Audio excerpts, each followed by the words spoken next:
안녕하세요. 성범죄 전문 포유 법률사무소입니다. 형사사건 대부분 비슷비슷한데요. 성범죄 사건에 있어서 피해자랑 형사 합의는 특히 좀 더 중요합니다. 합의 진행 유무에 따라서 형량 자체가 많이 달라지거든요. 성범죄에서 가장 중요한 게 피해자에게 용서를 구하고 피해를 회복해 주는 건데, 물론 이제 육체적, 정신적 피해를 모두 회복하는 것은 사실상 거의 불가능하겠지만 금전적으로나마 피해 회복을 위한 조치를 하면서 재판부로부터 선처를 좀 구해봐야겠죠. 자, 백문이 불여일견이라고 실제 사건을 통해서 좀 말씀을 드리는 게 좋겠죠. 합의 유무에 따라서 형량이 결정된 사건이 있어가지고 제가 한번 들고 와봤습니다. 자, 오늘 사건 피고인은 술집에서 소위 진상을 부리다가 기소가 됐습니다.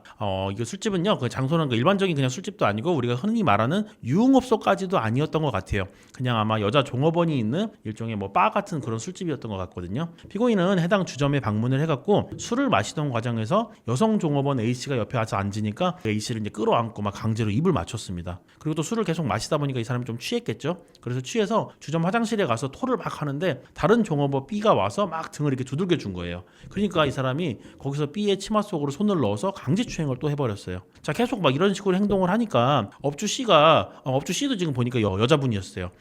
A랑 B도 이제 다른 방으로 딱 보내버리고 격리를 좀 시킨 거죠. 피고인이랑 아예 떨어뜨려 놨어요. 그러니까 피고인이 술 취한 상태에서 좀 열이 받았는지 A랑 B를 빨리 불러와라 라고 얘기하다가 C랑 이제 옥신각신하다가 유리잔을 업주 C의 얼굴에 던져버렸어요. 그래갖고 그 업주 C가 전치 2주의 안면부 상해를 입게 됐습니다. 그래서 피고인은 강제추행 혐의에다가 특수상해 혐의까지 더해져서 기소가 됐어요. 자, 이 피고인은 어떻게 됐을까요? 1심에서 피고인은 합의를 못했습니다. 그래서 1심에서는 지금 징역 10개월의 실형이 선고됐고요. 자, 그래서 피고인이 항소심에서 변호인을 이제 막 부랴부랴 선임을 해서 이제 대응을 했는데 2심에 이르러서야 이제 피해자 전원과 합의를 할 수 있었습니다. 그리고 2심 과정에서 반성문도 막 제출하고, 그래서 2심에서는 양형도 좀 잘 준비를 했던 것 같아요. 그래서 결국 항소심에서 징역 10개월에 집행유예 2년으로 형이 좀 이렇게 줄어들 수가 있었습니다. 형사사건에 있어서 합의가 얼마나 중요한지 아시겠죠? 특히 성범죄 사건에서 피해자랑 합의가 가장 중요한 양형 요소인데, 사실 다른 형사사건이랑 다르게 이런 합의 절차를 조금 조심스럽게 진행해야 되는 부분이 있어요. 사실 단도직입적으로 말씀드리면 성범죄 사건은 합의 절차에서 엔간하면 변호인의 조력을 받으시라고 제가 말씀을 드리고 있는데, 그 이유는 크게 나누면 세 가지 정도 됩니다. 자, 첫 번째로는 이게 다른 형사사건과 다르게 성범죄 사건의 경우에는 피해자가 받았을 정신적 충격 때문에 피해자가 가해자랑 만나는 것 자체를 극도로 꺼리는 경우가 대부분이에요.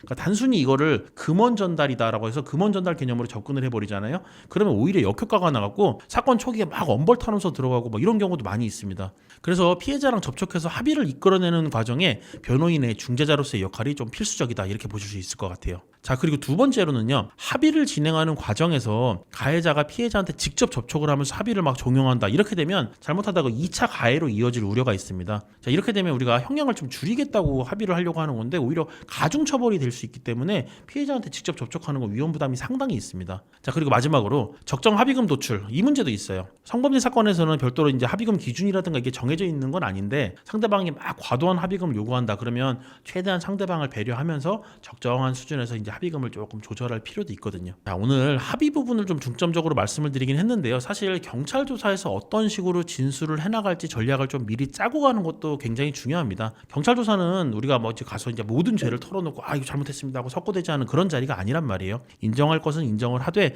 무리한 수사가 진행된다 이러면 쳐낼 증거들은 툭툭 쳐내면서 방어를 좀 해 나가셔야 됩니다. 자, 아마 이거 성범죄 관련해서 공부하려고 이 영상 보는 분들은 안 계실 것 같고요. 지금 이 영상 보신 분들 지금 사건 해결 때문에 이것저것 막 검색을 하다가 영상을 만나게 되셨을 거예요. 근데 저희가 영상으로 이걸 담을 수 없는 이야기들이 더 많이 있거든요. 그래서 궁금한 점 있으신 분들은 저희 형사 전담팀에서 상담 채널을 언제든지 열어두고 있으니까요. 편하게 저희 사무실로 연락 주시기 바랍니다. 그리고 오늘 영상 도움되신 분들은 구독이랑 좋아요도 한 번씩 좀 부탁드리겠습니다. 감사합니다.